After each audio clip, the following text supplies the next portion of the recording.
Prince Caspian by C.S. Lewis, Chapter 2, The Ancient Treasure House. "This wasn't a garden," said Susan presently. "It was a castle, and this must have been the courtyard." "I see what you mean," said Peter. "Yes, that is the remains of a tower. And there is what used to be a flight of steps going up to the top of the walls. And look at those other steps, the broad, shallow ones going up that doorway. It must have been the door to the great hall." "Ages ago by the look of it," said Edmund. "Yes, ages ago," said Peter. "I wish we could find out who the people were that lived in this castle, and how long ago." "It gives me a queer feeling," said Lucy. "Does it, Lou?" said Peter, turning and looking hard at her. "Because it does the same to me. It is the queerest thing that has happened in this whole day. I wonder where we are and what it all means." While they were talking, they had crossed the courtyard and gone through the other doorway into what had once been the hall. This was now very like the courtyard, for the roof had long since disappeared, and it was merely another space of grass and daisies, except it was narrower and the walls were higher. Across the far end there was a kind of terrace, about 3 feet higher than the rest. "I wonder, was it really the hall?" said Susan. "What is that terrace kind of thing?" "Why, you silly," said Peter, who had become strangely excited. "Don't you see? That was the dais where the high table was, where the king and the great lords sat. Anyone would think you had forgotten that we ourselves were kings and queens, and sat on a dais just like that in our great hall. In our castle of Cair-Paravel," continued Susan in a dreamy and rather sing-song voice, "at the mouth of the great river of Narnia. How could I forget?" "How it all comes back," said Lucy. "We could pretend we're in Cair-Paravel now. This hall must have been very like that great hall we feasted in." "But unfortunately without the feast," said Edmund. "It's getting late, you know. Look how long the shadows are. And have you noticed it isn't so hot?" "We shall need a campfire if we've got to spend the night here," said Peter.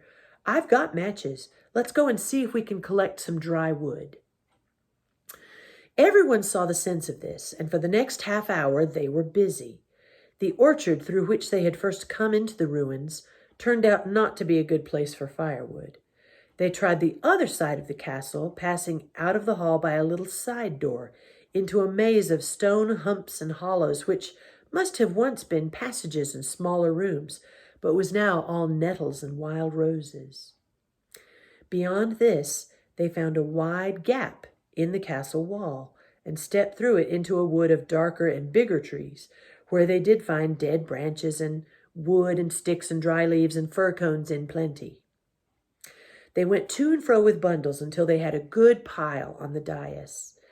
At the 5th journey they found the well, just outside the hall, hidden in the weeds, but clean and fresh and deep when they had cleared these away. The remains of a stone pavement ran halfway around it. Then the girls went out to pick some more apples, and the boys built the fire on the dais and fairly close to the corner between 2 walls, which they thought would be the snuggest and warmest place. They had great difficulty in lighting it and used a lot of matches, but they succeeded in the end. Finally, all 4 sat down with their backs to the wall and their faces to the fire.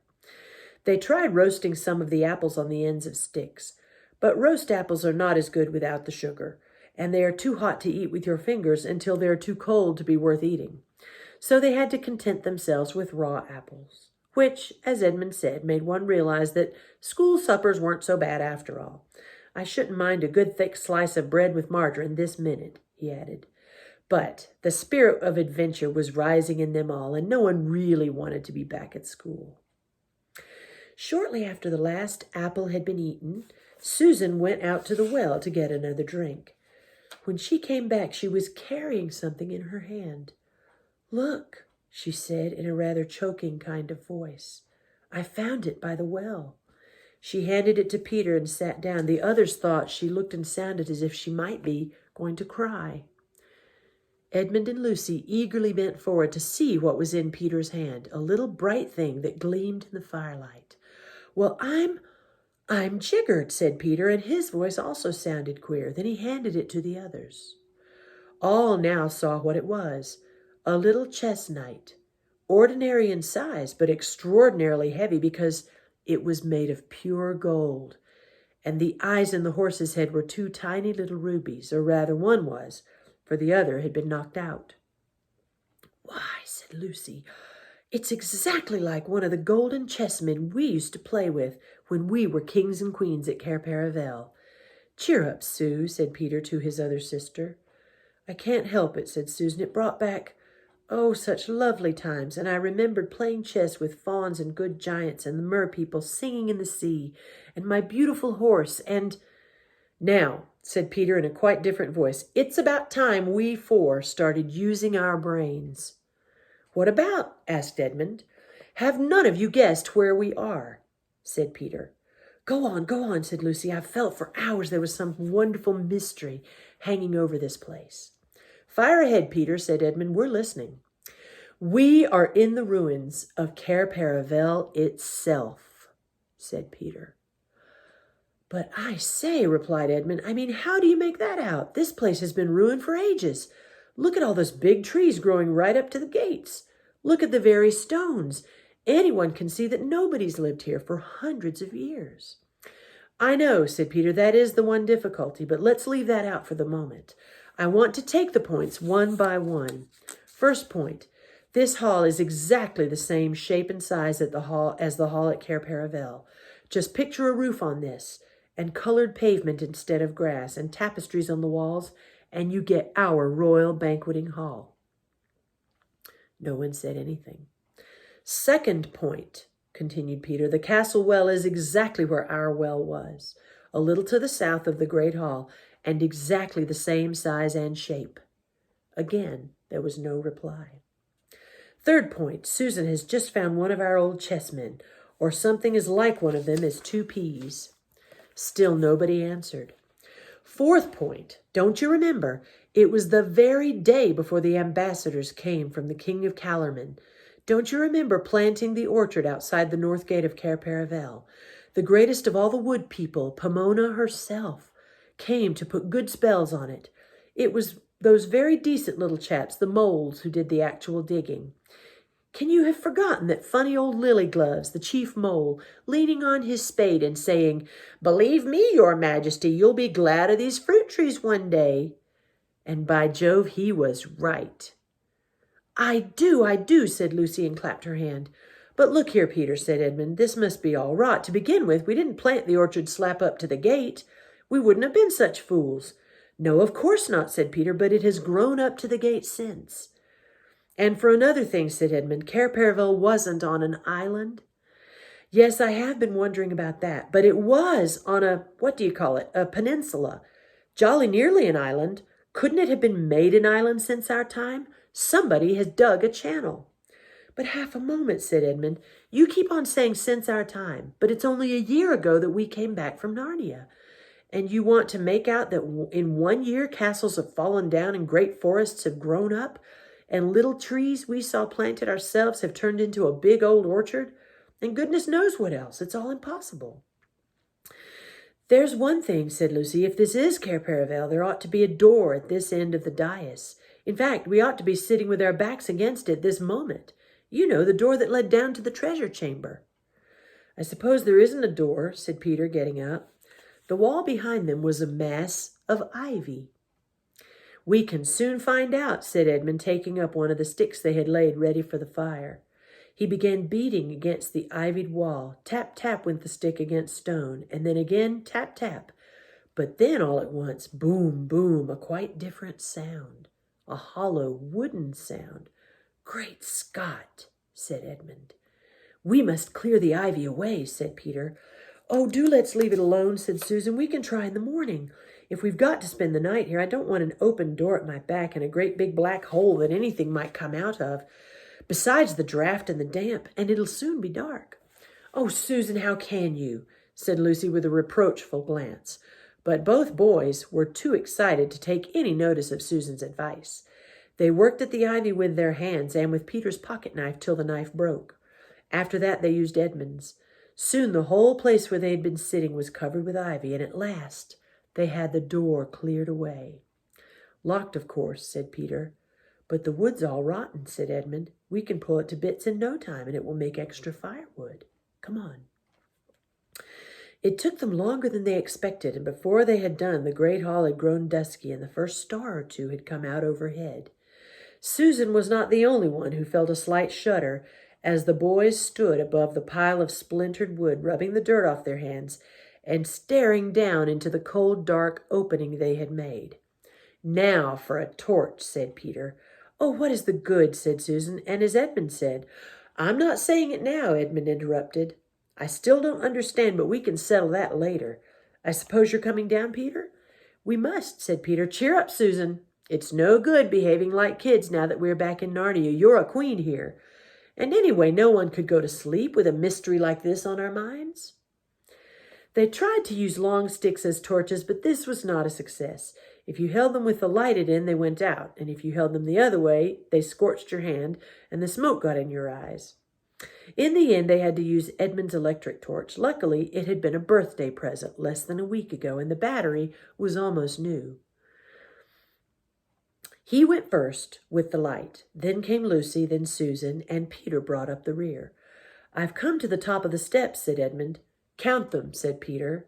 1, 2, 3, said Edmund as he cautiously went down, and so on up to 16. "And this is the bottom," he shouted back.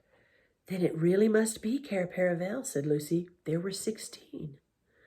Nothing more was said till all four were standing in a knot together at the foot of the stairway. Then Edmund flashed his torch slowly around. "Oh," said all the children at once, for now all of them knew it was indeed the ancient treasure chamber of Cair Paravel, where they had once reigned as kings and queens of Narnia. There was a kind of path up the middle, as there might be in a greenhouse, and along each side at intervals stood rich suits of armor, like knights guarding the treasure. In between the suits of armor and on each side of the path were shelves covered with precious things. Necklaces and arm rings and finger rings and golden bowls and dishes and long tusks of ivory, brooches and coronets and chains of gold, and heaps of unset stones lying piled as if they were marbles or potatoes, diamonds, rubies, emeralds, topazes, amethysts. Under the shelves stood great chests of oak, strengthened with iron bars and heavily padlocked. And it was bitterly cold, so still they could hear themselves breathing. And the treasures were so covered with dust that unless they had realized where they were and remembered most of the things, they would hardly have known that they were treasures. There was something sad and a little frightening about the place, because it all seemed so forsaken and long ago. That was why nobody said anything for at least a minute. Then, of course, they began walking about and picking things up to look at. It was like meeting very old friends. If you had been there, you would have heard them say things like, "Oh, look, our coronation rings. Do you remember first wearing this? Why, this is the little brooch we all thought was lost. I say, isn't that the armor you wore in the great tournament in the Lone Islands? Do you remember the dwarf making this for me? Do you remember drinking out of that horn? Do you remember? Do you remember?" But suddenly Edmund said, "Look here, we mustn't waste the battery. Goodness knows how often we may need it. Hadn't we better take what we want and get out again?" "We must take the gifts," said Peter. For long ago at a Christmas in Narnia, he and Susan and Lucy had been given certain presents which they valued more than their whole kingdom.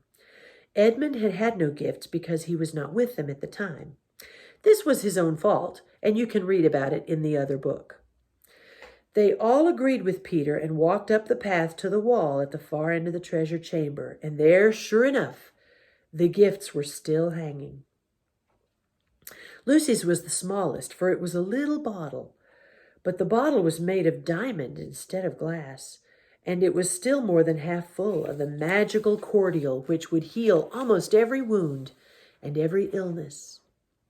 Lucy said nothing and looked very solemn as she took her gift down from its place and slung the belt over her shoulder and once more felt the bottle at her side, where it used to hang in the olden days. Susan's gift had been a bow and arrows and a horn. The bow was still there, and the ivory quiver full of well-feathered arrows, but, "Oh, Susan," said Lucy, "where's the horn?" "Oh, bother, bother, bother," said Susan after she had thought for a moment. I remember now. I took it with me the last day of all, the day we went hunting the white stag. It must have got lost when we blundered back into that other place. England, I mean." Edmund whistled. It was indeed a most shattering loss, for this was an enchanted horn, and whenever you blew it, help was certain to come to you wherever you were. "Just the sort of thing that might come in handy in a place like this," said Edmund. "Never mind," said Susan, "and I've still got the bow." And she took it. "Won't the string be perished, Sue?" said Peter. But whether by some magic in the air of the treasure chamber or not, the bow was still in good working order. Archery and swimming were the things Susan was good at. In a moment she had bent the bow, and she gave one little pluck to the string. It twanged, a chirruping twang that vibrated through the whole room, and that one small noise brought back the old days to the children's minds more than anything that had happened yet. All the battles and hunts and feasts came rushing into their heads together. Then she unstrung the bow again and slung the quiver at her side. Next, Peter took down his gifts, the shield with the great red lion on it and the royal sword. He blew and rapped them on the floor to get off the dust. He fitted the shield on his arm and slung the sword by his side. He was afraid at first that it might be rusty and stick to the sheath, but it was not so. With one swift motion he drew it and held it up, shining in the torchlight. "It is my sword Rendon," he said. "With it I killed the wolf." There was a new tone in his voice, and the others all felt that he was really Peter the High King again. Then, after a little pause, everyone remembered that they must save the battery. They climbed the stair again and made up a good fire and lay down close together for warmth. The ground was rather hard and uncomfortable, but they fell asleep in the end.